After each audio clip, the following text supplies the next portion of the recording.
Now, to get the tension up and going, we're throwing in a challenging AI cast as well. So it's PvP, PvPvE, right? And Say that again. PvP, PvPvE, something there. Could be. No, I'm sure if I made it. No, you're good. With that one. That was good. That was good. So, Hey, you sounded professional. okay, so basically, the point of our game, the stick in the ground, is high tension here, right? Right, sure. And we have a very much like a high risk, high reward gameplay. So this is a match-based game, right? So before you go in, you gear up, you bring your coolest shit, as cool as you can. It's going to help you in the battlefield.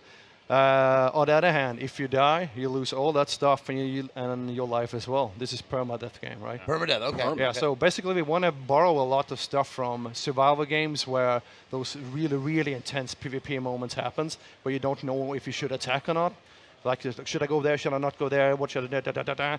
And your life depends on it, right? You're gambling with your life. We need to get across the idea that there's a fear of loss going on with this as well. If you don't feel lost, if you don't have something to lose, Right. you know, that risk just disappears. Well, that's what I'm saying. When you say you gear up, how do you gear up? This is in the beginning of the game. In the beginning of the match, you see a tactical map.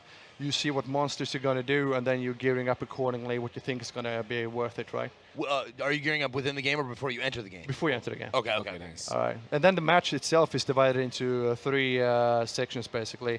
This is the tracking your target thing. So you have a detective mode, which can see dark energy. Okay. Right, so that helps you, because I don't want to see any hard elements. The game should speak to us, right? Right. By itself. Nice. Now, here's the typical encounter for AI encounters here, right?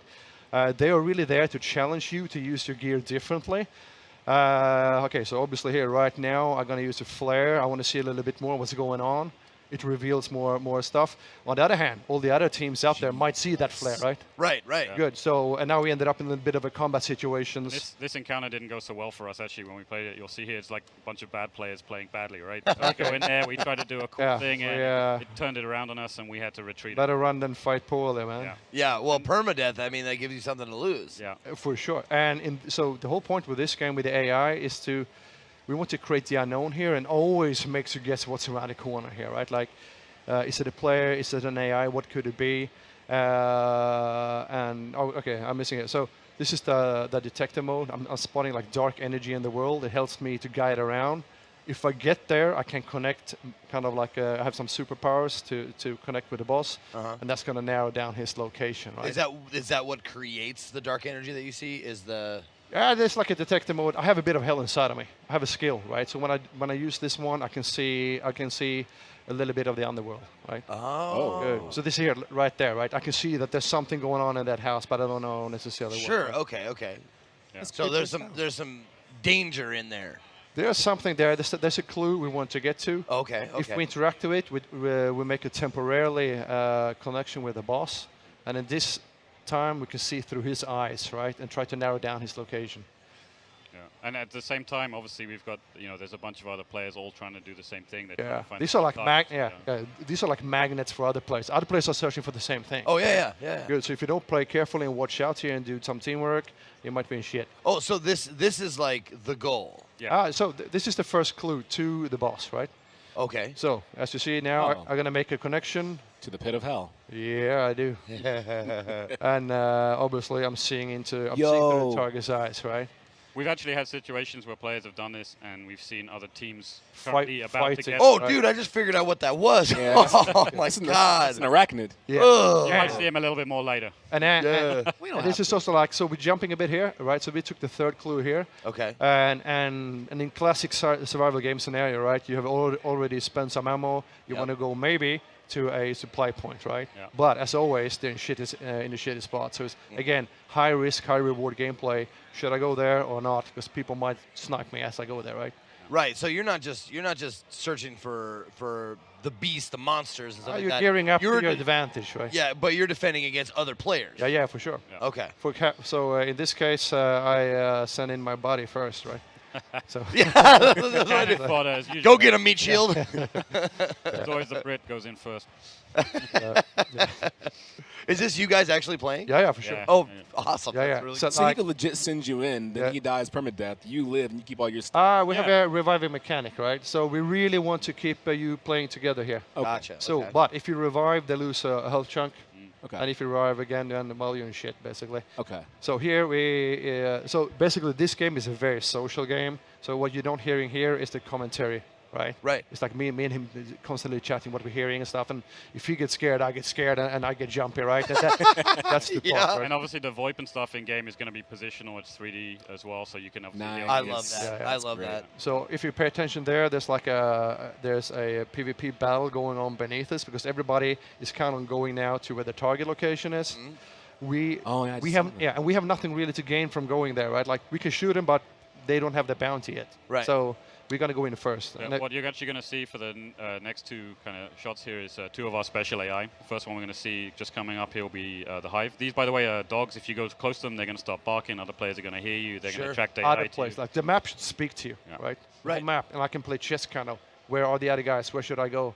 No, and that's This is a crazy. Yeah. That's crazy. She just wants to give you a big nasty hug. Nope. Yeah. Yeah, I saw in the opening 5 she's minutes. full of bugs. Yeah. So she's a long-range enemy with like swarm bursting out of her chest. Oh my God, you're terrible people. And this is classic, like you're bleeding, you need bandages, all that stuff, right? Yeah, that's something I was going to ask you about the healing items. Like, probably like they take time. Yeah. I mean, you're basically defining your class as your. Here comes another bad boy. He's called a meathead because he doesn't have any head. Like, yeah, he's using basically leeches on the ground as a way of seeing and hearing and understanding what's going on. So we went too close to them. They got triggered, and he's now. Okay. Now, so our game starts really stealthy because you don't want to be known your position. Right. But sometimes you just have to bomb your way through, right? Well, yeah. I mean, if that guy sees you, it's. Yeah, this is like hot spots of actions. Yeah. The lighting's outstanding in this game. It's all about the mystery and the darkness and the unknown. Yeah. And obviously, now, this is oh, sorry. So here we are. This is the boss fight. Okay. It's a human mixed with a spider. He climbs on walls and roofs. You need to be sure to be fast here because there could be another team coming in fighting him at the same time, right? Oh, that's not good. No. Yeah. So and our game is very dynamic. It's like if you and me were playing it, right, and we hear these guys playing it, we might as well just wait for them to do it, and then we go in for the kill in the end, right? That's what I'm saying. Like you let them take the brunt. Yeah. It's a perfectly legitimate strategy for players to go in and try to hunt another team. At this point, I'm being jumped by. He just jump attacks and everything, right? And you see him one time, then he's gone the other. Yeah. That is a super quick spider. Yep. So at this point now, we have killed him. In order to get the bounty, we need to banish him to hell. Now I understand, kind of like I'm getting more and more like you guys are bounty hunters. You want to banish these guys and you get paid. Exactly that. And when we do, there's a burning spot on the map opens up. Like every player in the whole map now sees where this is. This is why it's called Hunt Showdown. Bam, right? Everybody gonna go there. Everybody gonna duke it out. Dude. Yeah. That's like actually really cool. So the other interesting thing about that is it's, like I mentioned before, is it's a legitimate strategy for other players to just ignore the clues, ignore the target, and hunt the other teams who are hunting the target. Yeah. You can stalk another series of hunters going out there. As you see in the left corner up there, there's like a little timer ticking, so everybody kind of have time to get there. Oh, okay. Here I'm being badly slapped. Right? So here's where we have like the revive mechanic, right? Like I died, he can revive me, but I lose a health chunk, right? Right. Okay. So basically, for us, since we got there first, this is a defensive mission at this point, right? Yeah. And all the threats we had coming in are now perfect for us because we will hear dogs barking if the players coming too close to them. So we can all again like listening to the environment and use it to your advantage, right? That's actually something I wanted to touch on as far as the sound design goes. Like, I love it when you actually have to use your ears as a part of the game. Yeah, exactly. So we call like reckless players or dead players, man. Yeah. Now this is towards the end. So we have the bounty. We try to shoot ourselves out of this compound. No, that's what I'm saying. Like when you get the bounty, if they kill you, do they get it? They get it. Yeah. Oh, okay. And again, you have that dark vision, so I can locate that bounty, right? What you're about to see here, by the way, in just 1 second, he's going to throw what we call the concertina bomb. So this is basically an area denial. It's like a barbed wire bomb. That you have, right? It kind of denies you from going across the bridge, and it can fill up rooms and other stuff like that. And then our goal is to get to the exit point, and then you're going to get cash, unlocks, and everything like this. Now, if somebody's scared of permadeath, the whole thing with our game is like, you die, but everything you unlock saves in the bloodline. Okay. And when you recruit a new hunter, you can put new stuff on him again. Yeah.